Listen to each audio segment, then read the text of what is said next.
তরমুজ সালা তরমুজ খালি গরু দিলে দিলে যে কিনে আইনে হাইলা গরুটাই ভালো আছে আলো রঙের গরু আনছি তো তরমুজ খাবো তরমুজ খাবে গরুটারে স্বাস্থ্য বানাইছি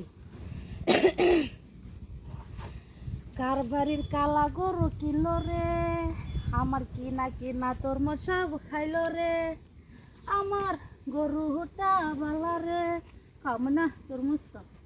আমার গরুটা বালা রে বাজারের কিনা তরমুজ সব খাইলো রে আমার গরুর রংটা হয়েছে কালা রে আমার গরু ভালা রে তরমুজ সব খাইব রে গরু রঙেটা কালা রে আবার ভয় লাগে গুতা মারো না মইনা হ্যাঁ গুতা মারবা কি উমে গুতা মারবা গুতা মার না খাও খাও মাইনা বালা উমে গুতা মারো না মাইনার আমি তরমুজ খাওয়াই সাপড় দিয়া পানি খাওয়াই তুটি করে বাদ দে চারিটা বইরা সব সময় আমি বাড়িতেই খাওয়াই গরু বন্ধে কাটে নে লাগে না আমার গরু বাড়িতে খায়া স্বাস্থ্য খাওয়া মই না আনি চাই হ্যাঁ।